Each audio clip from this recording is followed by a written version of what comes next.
Hello everyone, आज के इस लेक्चर में हम लोग डिस्कस करने जा रहे हैं longest remaining time first algorithm, जो कि जैसे कि हम लोगों ने shortest remaining time first algorithm discuss किया था। ये एल्गोरिथम उसी तरह का है, बट इसमें जो एक डिफरेंस ये है आपको थोड़ी देर पता चल जाएगा। और ये हमारा प्रीएम्प्टिव शेड्यूलिंग एल्गोरिथम है।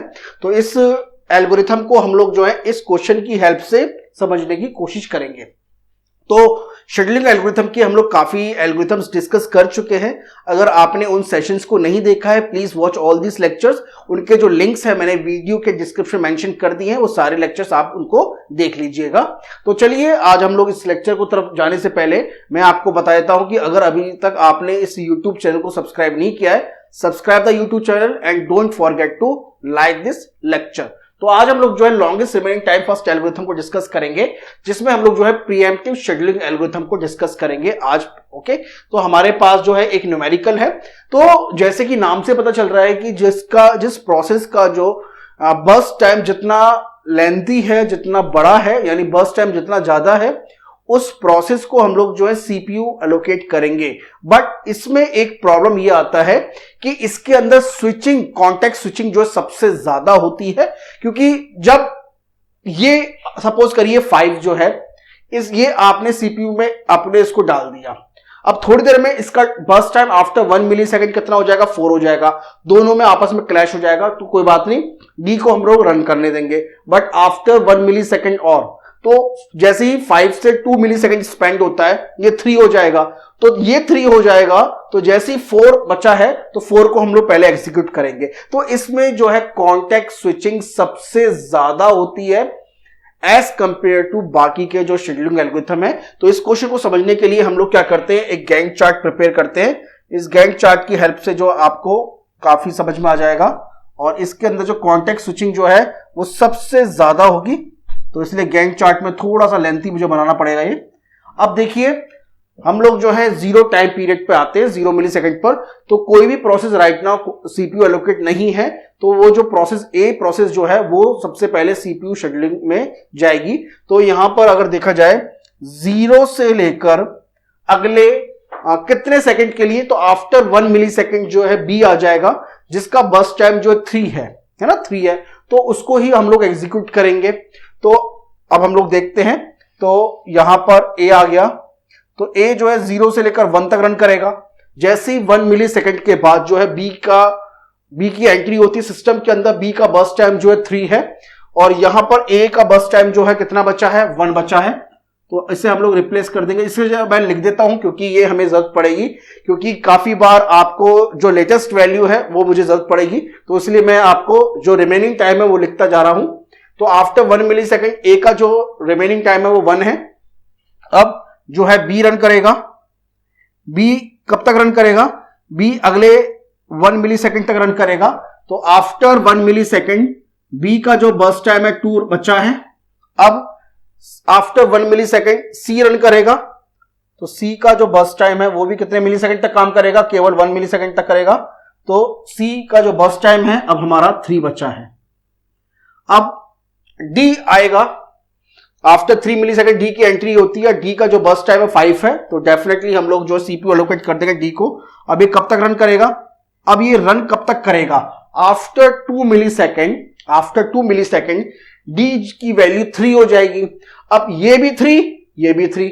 तो आप चाहो तो सोच कर सकते हो, बट हम लोग जो है डी के साथ जाएंगे, क्योंकि कॉन्टेक्स्ट स्विचिंग में भी बहुत सारे रिसोर्सेज खर्च होते हैं, तो हम लोग चेंज नहीं करेंगे। तो इसको हम लोग जो है अगले 3 सेकेंड तक रन करेंगे, 3 मिली सेकेंड तक। तो डी की वैल्यू यहां पर 6 तक रन करेगी। आफ्टर 3 मिली सेकेंड जो आपका डी की वैल्यू है वो कितनी हो जाएगी?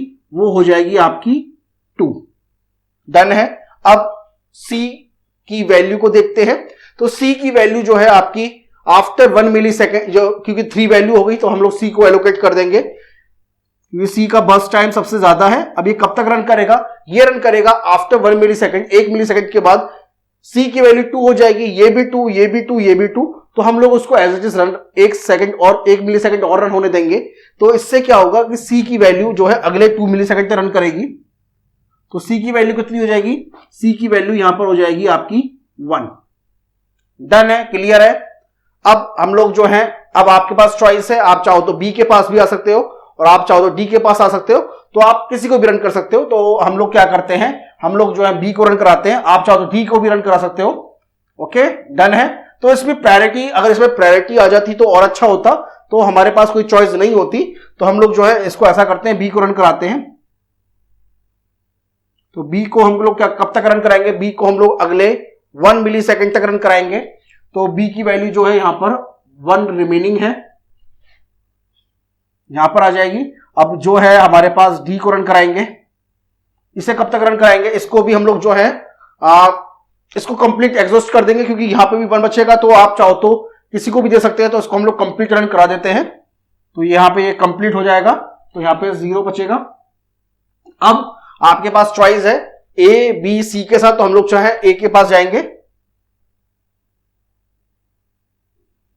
तो ए रन हो गया, देन बी, और आखिरी में फिर हमारा सी हो जाएगा, यहां पे भी कंप्लीट हो जाएगा। तो इस तरह से हमारा गैंग चार्ट जो है ये बन जाएगा। आप चाहो तो इसमें देखिए, इसमें कोई चॉइस नहीं है आपके पास, तो आपका आंसर हो सकता है अलग आए, क्योंकि आपने देखा कि भाई मैं ए को रन नहीं कराना चाहता, मैं बी को रन कराना चाहता हूं, तो आप बी को रन करा दोगे। तो इस तरह से जो वेटिंग टाइम है उसमें थोड़ा सा फर्क पड़ेगा। तो इस तरह से हम लोगों ने इसको क्रिएट कर लिया। अब हम लोग क्या करते हैं, इसको मैं मिटा देता हूं, उसकी जरूरत नहीं है। अब हम लोगों ने इसे क्वेश्चन कर लिया है। अब हम लोग क्या करते हैं, वेटिंग टाइम कैलकुलेट करते हैं हर प्रोसेस का, और टर्न अराउंड टाइम। पहले ए के पास आते हैं हम लोग, ए के पास। तो ए ने स्टार्ट किया 0 पर, ए ने फिनिश किया 12 पर। तो ए ने केवल जो बर्स्ट टाइम जो है ए का 2 है, तो 0 से स्टार्ट किया, 12 तक वर्क किया, केवल वर्क उसने 2 बार ही किया है, 2 मिली सेकंड तक किया है। तो उसका वेटिंग टाइम जो है कितना है, 10 है। और टर्न अराउंड टाइम कितना हो जाएगा, 12 हो जाएगा। तो 10 + 2 12 हो जाएगा। अब हम आते हैं बी के पास। बी के अंदर जो आपका वेटिंग टाइम है, देखिए बी ने अपना जो वर्क फिनिश किया है वो 13 पे फिनिश किया है, और उसका जो अराइवल है वो 1 पर है। सो 13 पे वर्क उसने स्टार्ट किया है। बट अगर देखा जाए तो बी ने जो वर्क किया है, 1 मिली सेकेंड यहां काम किया, 1 मिली सेकेंड यहां काम किया, 1 मिली सेकेंड यहां पे काम किया है। सो 13 पे कंप्लीट किया है। सो 13 - 3 10 हो जाएगा, 10 - 1 9। तो 9 मिली सेकेंड तक बी ने वेट किया है।